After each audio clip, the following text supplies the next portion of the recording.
This is what we were promised, a drone that can follow you down a mountain without crashing.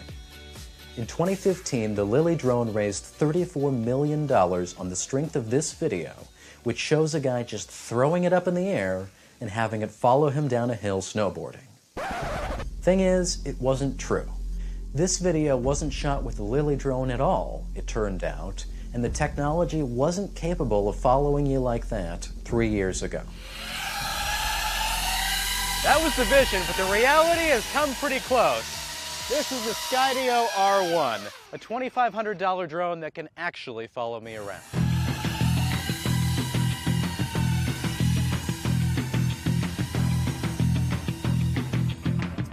So let me show you what that looks like with some footage from the Skydio R1 itself. This is one of the very first clips I shot with the Skydio, and it's a little bit tame to start, but this is still not somewhere I'd generally fly a drone. There's a lot of trees overhead, I'm on the sidewalk where I'm not supposed to be riding anyhow, and of course I'm not controlling the drone at all, it's just letting it follow me. I don't have any way to tell whether it's doing the right thing until I watch the video afterwards.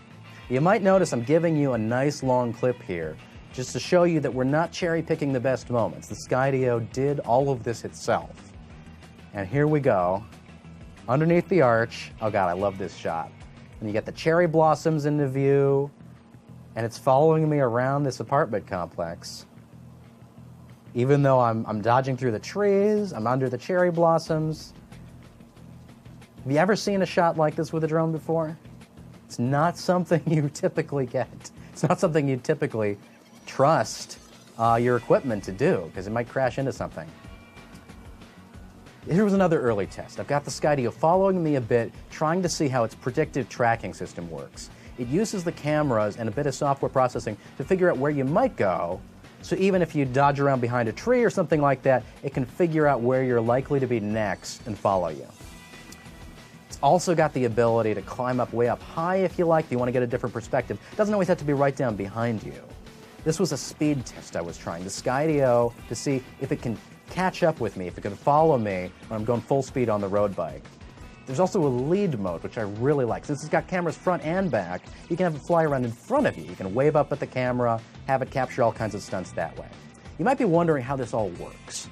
The Skydio has 13 cameras on the top, every corner, and on the bottom, 2 in each place, so that it can kind of stitch together a map of the world around you, a 3-dimensional map where it knows where all the obstacles are. It's a technique called SLAM, and it's similar to something that self-driving cars use right now.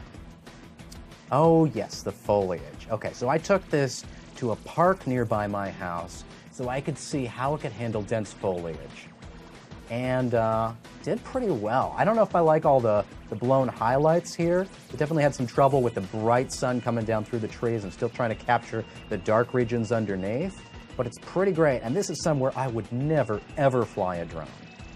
Normally, you trust a drone to come back to you, to try up in the sky. Oh yes, that's right. Skydio warns that it can't always dodge little tiny thin branches like that, and I'll show you a bit more of that later. I don't know if I really like this shot. I like the blue skies, but it's a little bit dim and gloomy on the ground.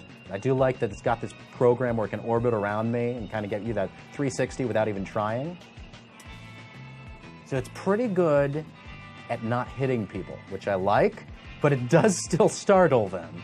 I got a lot of weird looks with this drone, walking around the street, taking it places that you wouldn't normally take drones, and a couple people gave me the evil eye.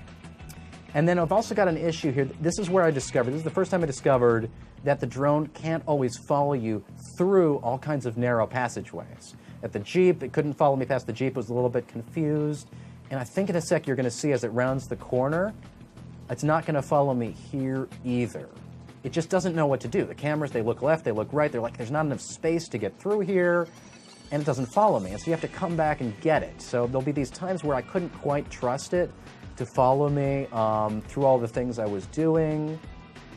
If you got a space that's wide open, you don't even have to look at it. You can trust it to do its thing most of the time. But if there's an obstacle, if there's anywhere where it's like, it's not sure what to do, you might look behind you and realize it's gone. So this is where I really put the Skydio through its paces. I found a mountain biker on the up on that tall Mount Umahum, I think it's called, up in San Jose. And I said, go for it. Let's see if we can follow the Skydio in this mountain path with all this shrubbery.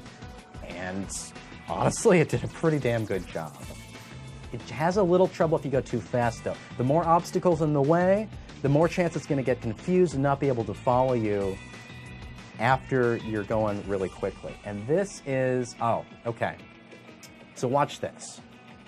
This is where I really got a little bit concerned. I realized that it wasn't quite what I wanted in a drone yet. This is the biggest limitation of the tracking system so far. If it does lose you, it might go around and try to find you again and then hit something. If you're in an area with those thin branches. Again, it didn't see those thin branches, hit the obstacle, and that was the end of it.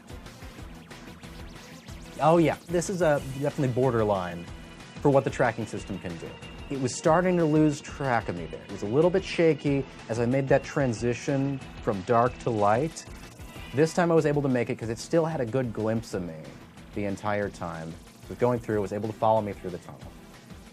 The Skydio's still got a lot of limitations for a $2,500 drone. It's not something you can just fit into your back pocket, throw up in the air and forget about. And it's not exactly a filmmaker's dream either, since it doesn't have dedicated manual controls. But it is the beginning of the realization of that dream that the Lily drone made us believe in, and I wouldn't be surprised if 4 or 5 years from now, every drone has these features. Every drone could theoretically follow you around.